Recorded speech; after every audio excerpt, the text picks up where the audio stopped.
Hi folks, hope things are going well wherever you are. Let's jump into some hobby nightmares straight in this week with Nurgling Stomper. Alright, let's dive in, let's do this. And he says, Hi North, here is a bit of a shorter one this time. Okay, cool. I thought I'd tell you another nightmare that also happens to be the root of my absolute hatred towards the Grey Knights. Well, You're guilty of doing what I do with Space Wolves, man. I've sort of separated my dislike for certain Space Wolf players from the faction themselves. Do you know what I mean? I actually think Space Wolves are really cool. I think they're done dirty by the lore. I don't think they're. I think a lot of their lore is quite lame, but I like the models, things like that. Do you know what I mean? It's just, yeah, separate the two if you can. Anyway. Let's set the scene. It's around 7th or 8th edition, I can't exactly remember which one, but I was playing Imperial Knights at the time. My army consisted of 3 knights and a small contingent of ultramarines. There was going to be a small tournament in town at the local shop, and I thought I'd participate. In preparation, I was paired up with a young lad, I'd say he was maybe 19 or maybe in his early 20s, for a training match. He was an arrogant little so-and-so, you know the type. The one who can say, literally, I am the greatest person ever made, unironically. He was playing Grey Knights. We met up at the store, and all was good so far. We selected one of the missions that was going to be used in the tournament, and set up the game. He rolled to go first. In his very first turn, he destroyed one of my knights, and put another to half wounds. I was a bit bewildered, but reckoned I can recover in my own turn. I got into position, and let the fury of my knight unleash. I rolled really well, was inflicting a lot of damage, or so I thought. He says, and I quote, sorry, but all of your shots missed. I have stratagems that make sure shots of that type miss against my troops. Unquote. Yeah, that doesn't exist. This made me really confused, and I asked to see his codex. Dude, I'm telling you now, dude, like, anytime there's like a really wide sweeping rule that somebody brings up in a game, as in, you just can't hit my troops for this turn because of X, Y, Z. It's nonsense. Like, 40k rules are not written that way. It just... Even me, who doesn't really like 40k as a game, can tell you that. They're not written that way. So this made me really confused, and I asked to see his codex, as you should. He pulls up, and I kid you not, a bunch of stapled together pages. Obviously written in Microsoft Word. I said, this is not a codex, this is just something that is homemade. I need to see the real codex. He says, and I quote, I can't afford the real codex, or the new one anyway, but I found this on the internet, it's just as good, unquote. This made me really take pity on him, and I offered to buy him a codex then and there, from the store we were in. Dude! What a guy! What a guy! I really hope this has a happy ending. That's really cool. He declined my offer, saying he won't take any money for that. I explained that the game was over, and I can't play him without him having a proper codex then. And so we went our separate ways. I grabbed the store clerk, who was organising the tournament, and who was somebody I knew really well. I told him about my opponent's codex, quote-unquote, and asked him if there was a rule that everybody needed a valid codex for the tournament. And he said yes. It was even pointed out in the tournament invitations. Fast forward to the first day of the tournament. I win my first match. My second opponent? Well, look who it is. I make my own codex guy. I asked to see his codex, and he says, you already know what my codex looks like, you've seen it before. I get a referee and the organiser over and tell them he can't produce a valid codex. They say that they know, but they don't want any grumpy faces, so I should just play him and move on. No! No, I say, I won't play him because I know his so-called codex is not official, it's made up, and what's more, it's not fair. They say that if I refuse to play, I'm disqualified. So I take my loss and go home. Should I have played him? Maybe, but I wanted to make a stand. I felt really sour and just didn't have fun there anymore. Dude, my God, man. My God. How have they come down on his side? This is the point. When you're afraid to upset people. Nah, man. Everything breaks apart. You've got to have a healthy contempt for your audience. Do you know what I'm saying? You've got to be able to say no and be like, nah, that's not going to fly, right? Be grumpy all you want, leave. And when people ask me, why did that person leave, I'll tell them, oh, he left because he didn't have a valid codex and was trying to cheat. Done. By the way, don't judge all Grey Knight players by this dude. Come on. Anyway, later I found out that he won by tabling every single opponent. I still see the photo of it on my retina, him all smug and holding his trophy. A lot of people left the tournament with a bad taste in their mouths, never to return to the next one. So now, every time I see Grey Knights, all I can think about is that smug little brat. Is it unfair to judge against all Grey Knights? Yeah, of course. Oh, absolutely, because I've never met Grey Knight since. My feelings stand. P.S. Regarding your What Does Your Army Says About You video, I wanted to tell you why I play Sisters, and I've been collecting them since 1999. When they released, and the classic John Blanche artwork was on the front of White Dwarf, my first thought was, that's really badass. Like the coolest thing I'd ever seen. Nuns with guns, sign me up. I was too young to think about feet and boobs. The only thing I saw was something really cool. Still to this day, I see nuns with guns fighting without fear, and I can say for certain, feet and boobs are not my thing at all. Oh, I see. Just wanted to make clear, not all Sisters players are obsessed with those two things. Some just really like their lore and general badassery. Bye for now, Nurgling Stomper. Oh yeah, I agree. And that's why I say, in the video, this isn't all gamers who are into this, you know, it's just something that I've noticed over time. You are the exception that proves the rule, and so on and so forth. But anyway, moving on. And we have Lone Guardsman. Alright. Hi North, you can call me Lone Guardsman or Guardsman, for anonymity's sake, since the situation is somewhat ongoing and I don't know if the other person involved watches your channel. Probably not, I'm very small, but we'll see. This question requires a bit of context, such as the reason I used the Lone as part of the name I gave you. This is because I grew up and had to move back to a very small town of 2,700-ish people, where any sort of nerd culture is almost non-existent, and Warhammer and other wargames are actually non-existent. I got into 40k from the first Space Marine game when I was 13, damn I feel old now, and devoured lore online until a couple of years later, when I had the opportunity to go to a Games Workshop over 10 hours away, where I dropped what was probably a month's wages from my part-time job on an Imperial Guard army, which I got to play once a year, so I never had the motivation to paint the big pile of grey. Later, I went to college and learned the glory of friendly local game stores and spent more money on Imperial Guard, as well as Knights, and a few little things for my kill teams. But I had to drop out and move back home after a year, so once again my army sat unused, and still mostly unpainted, because a big pile of grey models is a daunting task. I have changed, and when the Horus Heresy Age of Darkness box came out, the one advertised as the units being usable in 40k, and then most of them were thrown into Legends. That is one thing with Games Workshop that is incredibly annoying. Anyway, and I had a hoot painting up everything as Imperial Fists, and some random Primaris lying around as my Homebrew chapter. I've also fallen out of love with playing my Grey Guard, but still love the lore enough to keep them around and slowly pick away at painting them. I will say this on what you said there about them things being thrown into Legends. That's something that comes from Disney, right? Disney putting everything into, I think it's also called Legends or whatever it is, right? You know, it's just not canon anymore. Yeah.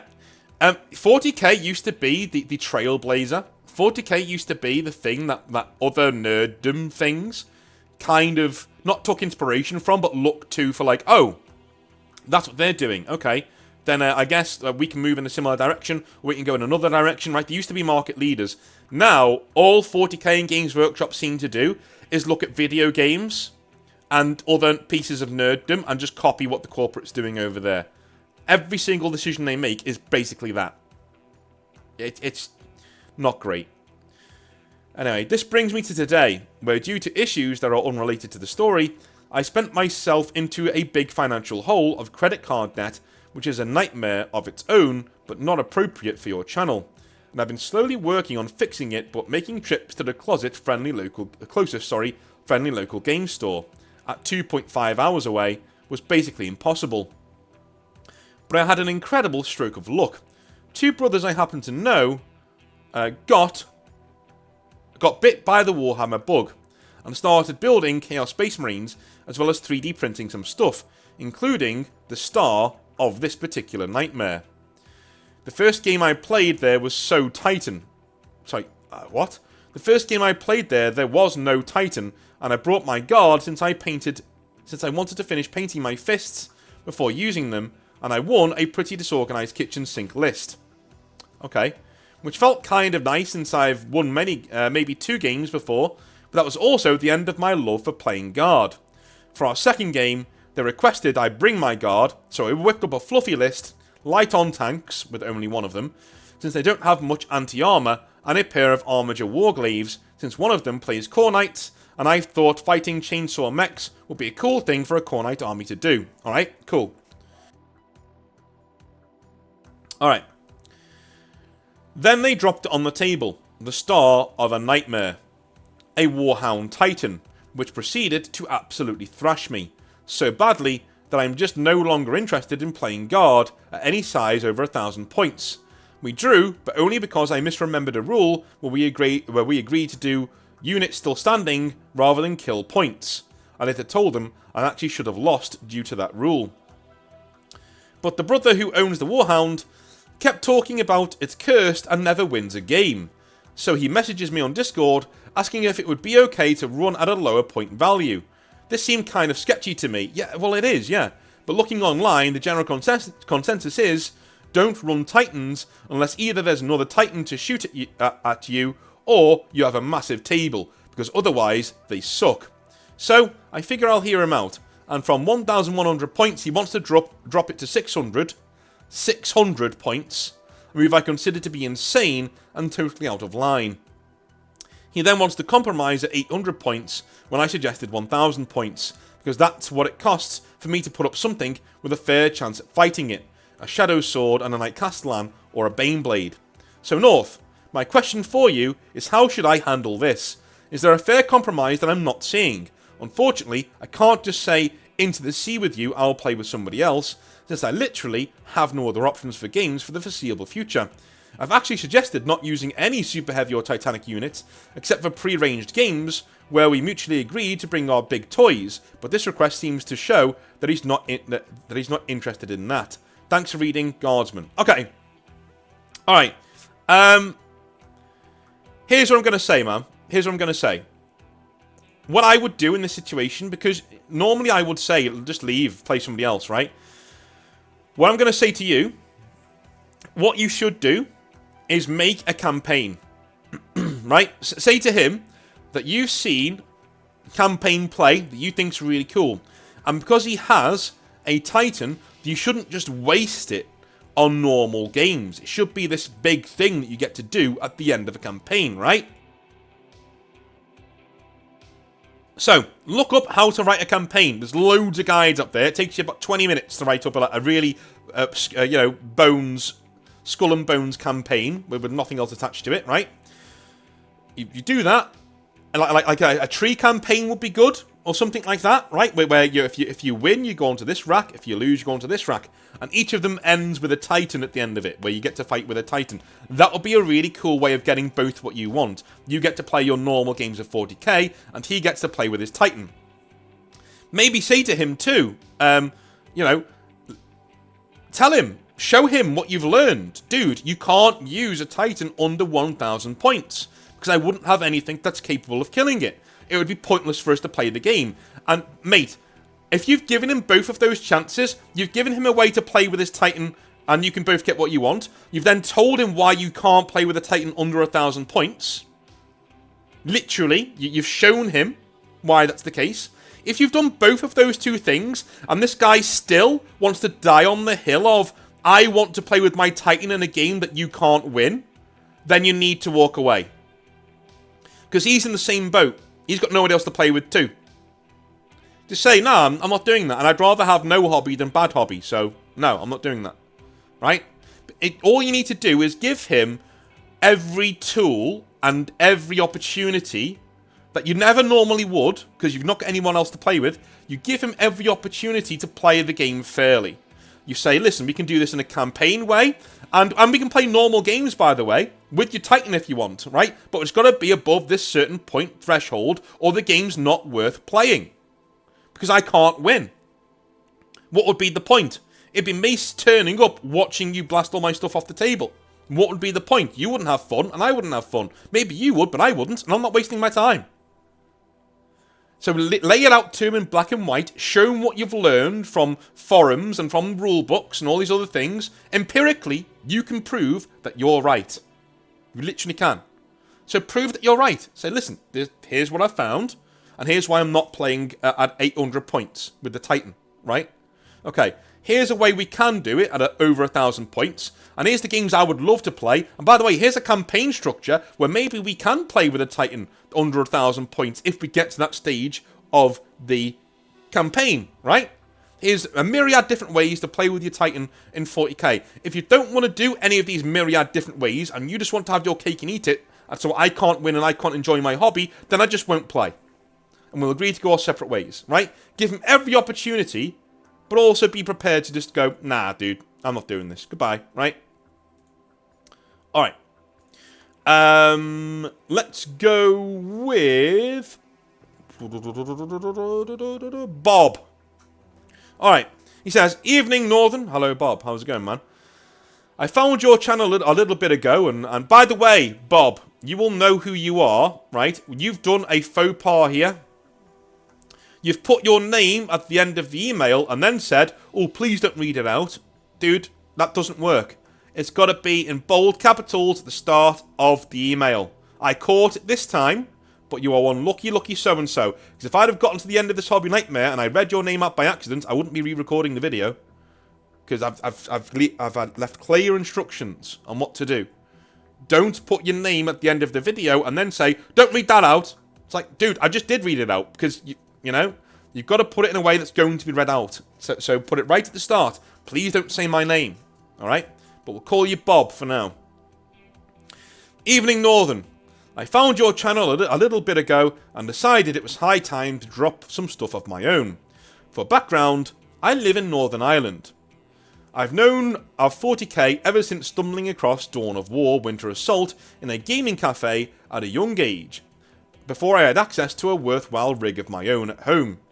I entered a tournament at a local con soon after with Imperial Guard. I believe it was 4th edition at the time, but I could be wrong.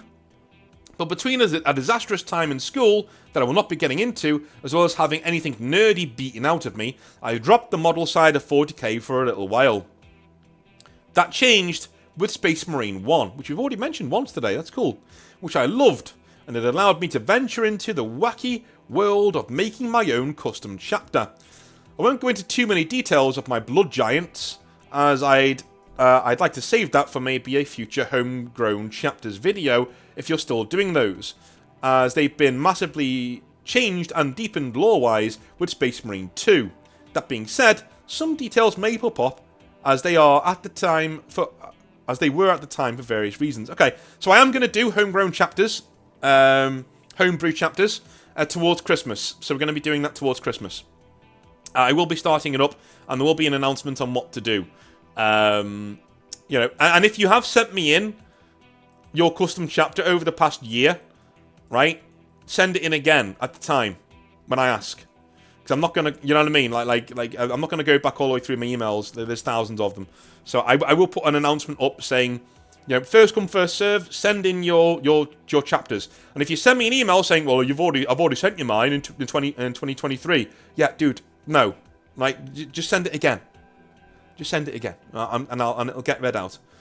And it's time to maybe fix any mistakes you think you made as well. Anyway, once I had a design made up, I headed to the local games workshop to start making my army of blood giants. I pored over the rules at the time. I think it was 5th or 6th edition, but again, I could be wrong, and settled upon a force. I was diagnosed with Asperger's at the age of 2, so I have a tendency to dive in on whatever hyperfixation is hitting me at the time. This was no different. I spent hours upon hours in that store building and painting. not particularly well, mind you, and getting involved. With all these man-hours in the store, I got treated to a few moments of hobby nightmares, and I'm going to drag out some of that dirty laundry into the Emperor's cleansing light. Some of these may not be big deals or things that were wholly or partially my fault, but I'm going to rattle them off anyway, warts and all, to get a lot of this off of my chest. If it gets too much, feel free to stop or break it up.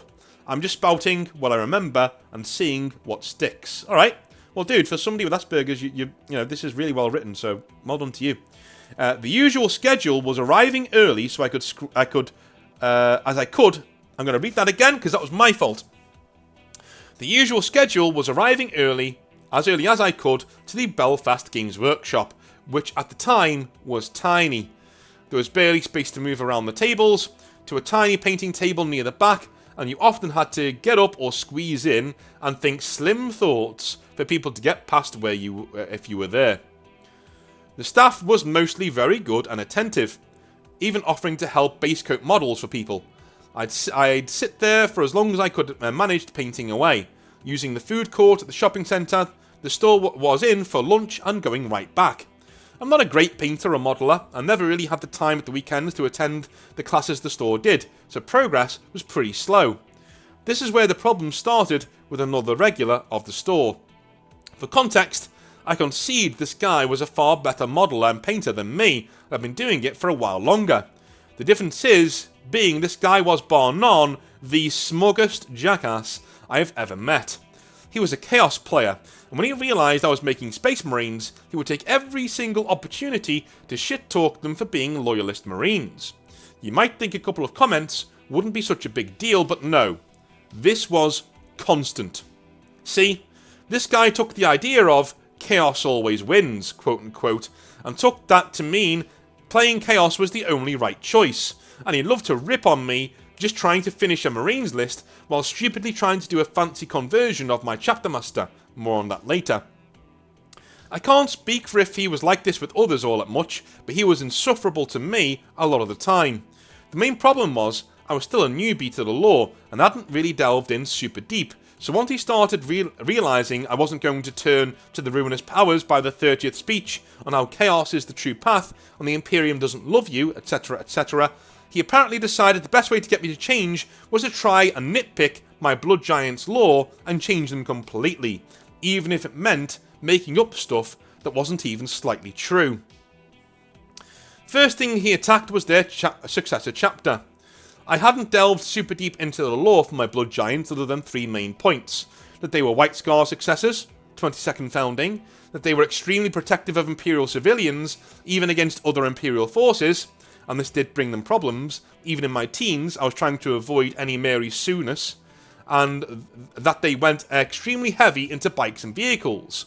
God, I miss mounted assault. The first thing he went after was their lineage.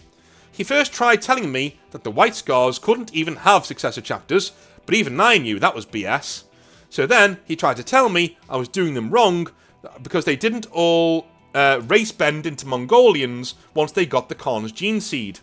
Now this is obviously beyond stupid, and I wasn't convinced even back then, but then he started getting friends in to tell me he was telling the truth. When I tried to protest further that this was, in my own words, beyond stupid, he started questioning why I was so adamant that I couldn't have Asian Space Marines, and asked if I had some kind of problem. Arguing was clearly getting nowhere, so I just dropped the conversation with telling him that I had to go for the day. I looked up any lore of this when I got home and found nothing, so I figured it was BS, but I didn't want to keep having the argument over and over a blatantly wrong and stupid lore point, so I just kept all my Marines' helmets on and made it so they would never fully reveal their faces to any outsiders to avoid the issue, which stuck to this day. I know that's going to be scarring, dude, and that's not going to be nice, right? But what I will say is that's a really cool story for why your guys have helmets on all the time. Do you know what I mean? That's a really cool story. When somebody asks, you know, oh, so why didn't you have any helmet in the Space Marines? You can say, number one, that's stupid. You should always wear helmets. That's what I say. Why do you none of your Space Marines have their helmets off? Because that's stupid. That's a stupid thing to do.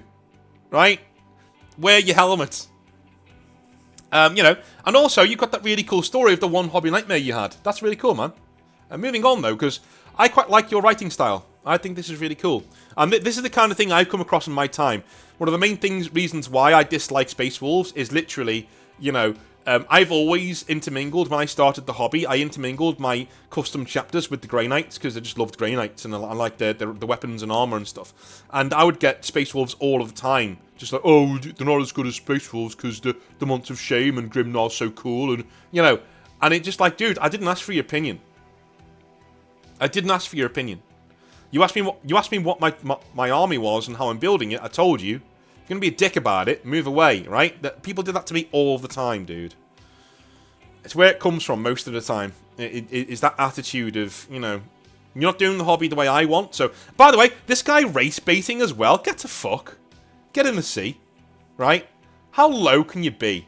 If you're a dude and you resort to things like this in an argument, go and find the nearest large body of water and throw yourself in it. Alright? Preferably weighed down with something. Okay? Good. Once this had passed, his second avenue of attack was at their colour scheme of all things. Once he saw the colours I'd made, he insisted they were just a rip-off of another chapter. They weren't. I'm guessing Blood Angels by what you've shown me. He would search the store copy of the rulebook and codexes for any marine chapter that looked similar or used similar colours and try to pass them off as the same colour scheme, despite the fact that this wasn't the case to anybody with functioning eyeballs. I had to explain how the Flesh Tearers or Red Crow Corsairs, while similar, weren't the same colour scheme for 2 whole weeks before he stopped trying to find chapters. Dude, this guy's just a bully. You should have just... number one, tell this guy to piss off and never bother you again, or these models he doesn't like so much are going right up his arse. Right? Just nip it in the bud, and if he carries on, go to the manager and say, listen, if you don't stop this guy from talking to me and bad-mouthing me and annoying me every time I come in here, I'm going to take this art case and wrap it round this fucking skull. Okay? That's what you say. I've done nothing to this person. I'm trying to enjoy my hobby.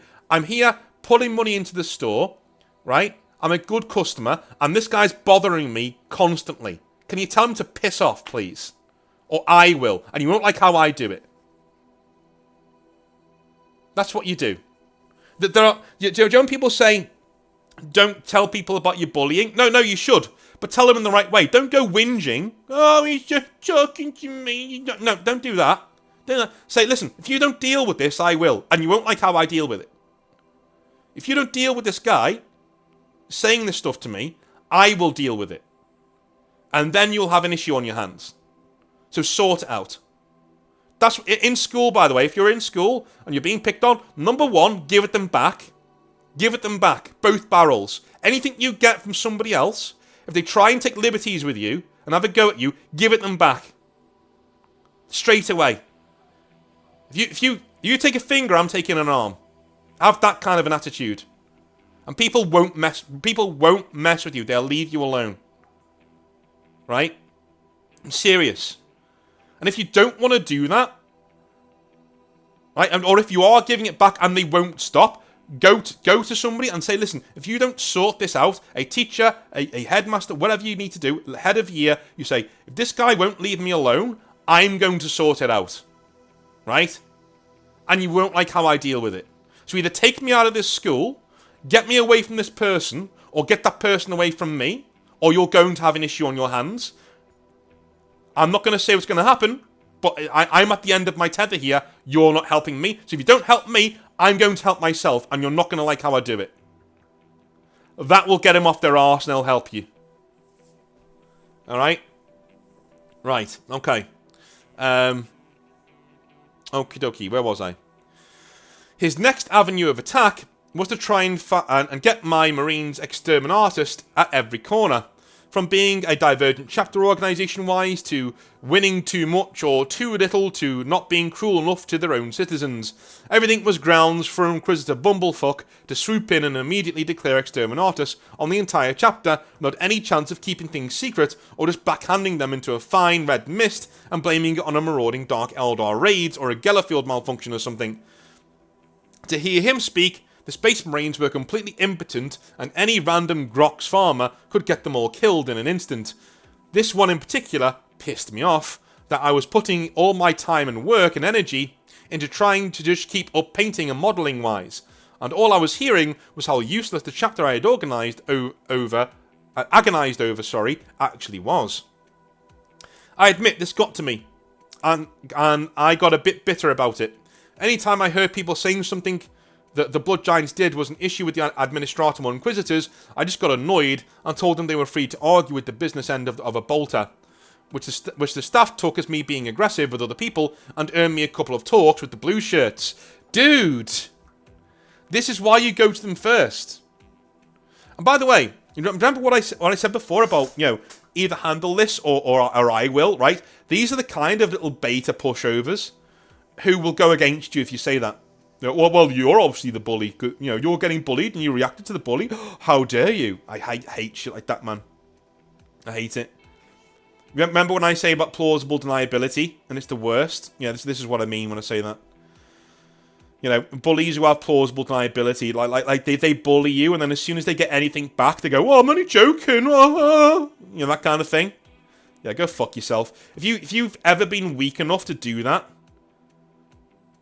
dude, just know, you may watch my videos, but you're not welcome on this channel. You're not welcome around me. You're a dickhead.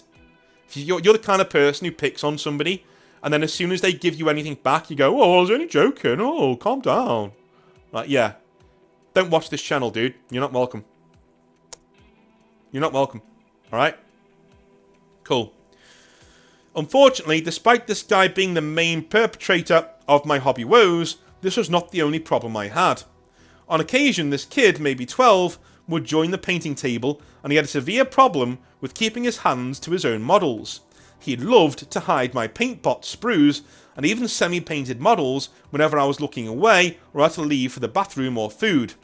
I would look away for a moment to answer a question from another person at the table, only to look back and see my pot of lead belcher, or my weapon arm sprues, or my recently released Storm Talon's entire right wing were just gone from the table, and he would be smiling that annoying, very punchable smile.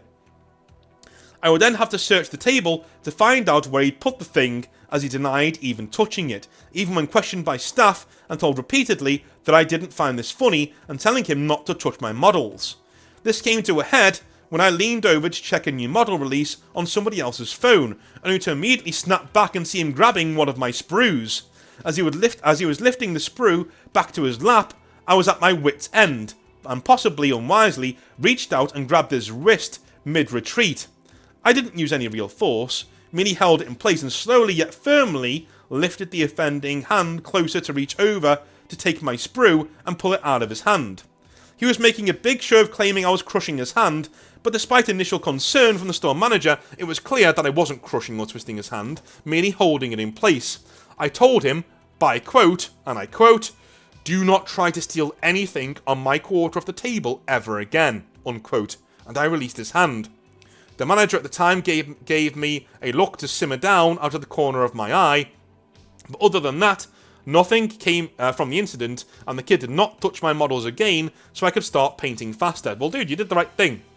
You did the right thing. I was about to say you should talk to his parents at this point, but one of the reasons I left normal education was parents. Their kids can do no wrong. Like, their kid can come in and literally, like, murder a dog or something in front of the entire class, and they'll still blame you as the teacher. It's not their upbringing. It can't be. Little Timmy's an angel at home. Of course he is. Of course he is. To cap things off on the Hobby Nightmare Deluxe Supreme meal was when I finally did a test game. My army was mostly complete. An 1850-point army of bike squads supported by an armoured backline of tanks, all painted to some kind of standard. As I neared completion, however, I realised I had never really played with them. I was a kid when the first tournament during 4th edition...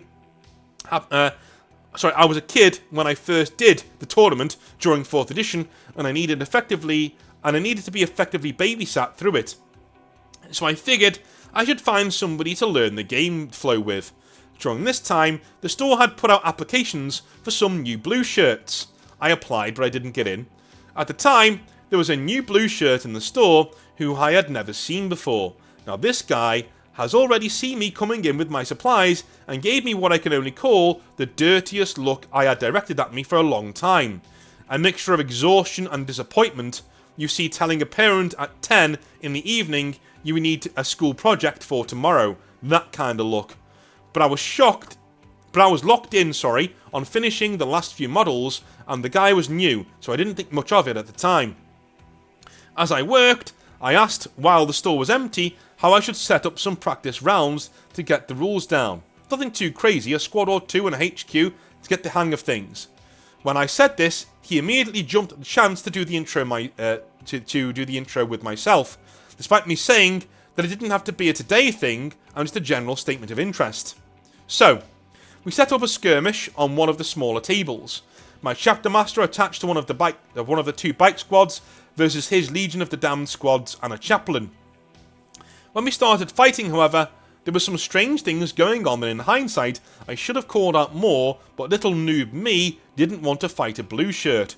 For example, when I wanted to move my HQ squad the full movement range of the bikes, the blue shirt stopped me and said I could only move the standard movement range because the chapter master only lists the standard movement range despite him being on a bike. I didn't question that at the time, maybe I'd misread the rules or whatever. What was a bit more suspicious was how the guy rolled. He would roll extremely quickly, then pick up the dice and say the results before I could read them. He never straight up said that he rolled perfect sixes or anything, but he always rolled really well. Far better than my rolls. By the end of turn 2, my entire army was gone without taking a single opponent or even hitting in melee. I thanked him for the match and went home, immediately diving into the rulebook again to see what I'd done wrong in the setup. I found nothing on the movement speed and a bunch of other suspicious things. I can't remember enough to detail here. Suffice to say, I was not happy, and I started going less and less to the store in general, as it was cracking down on anything that wasn't buying and going away. Matches were more expensive to book, painting wasn't free anymore, even talking was heavily discouraged. All that coupled with the new college courses and a family about to deal with deaths and massive feuds, I just hung up the army. It's still in the box in my bedroom, though the models are long taken out of their regular game at this point, and the chapter master conversion has shattered 4 times by now. I don't know if I will play again as I checked the competition.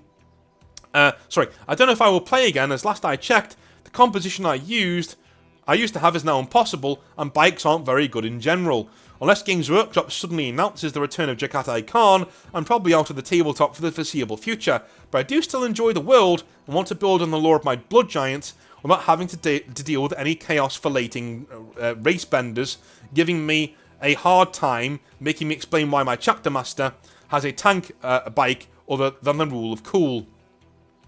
Thanks for listening to my ramblings. I'll drop a couple of pictures for eye candy, the Blood Giant's colours, and a quick and nasty mock-up of their chapter symbol. Have a good day. May the Nurgle worshippers you come across learn the wonders of soap all the quicker. Cheers. Alright, so, let's have a little look here, shall we? At your chapter symbol. I like that chapter symbol. That's cool.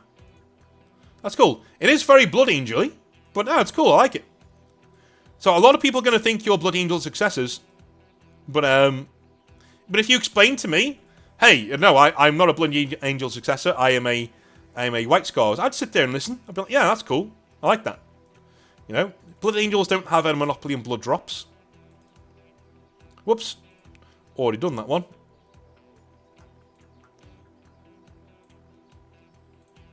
Let's have a look. Oh my god, I've done it again! Your symbol's going to be everywhere in this video. Why not, man? Why not? Why not? I want to see your colour scheme, though. I want to see your colour scheme. Here he is. Oh, that's cool, man. No, I like that. I like that. I can see why people think it's Blood Angels related, but that's cool. No, that's cool. I like the colour scheme, dude. I think it's very, very bold. Very bold. I love it. Right.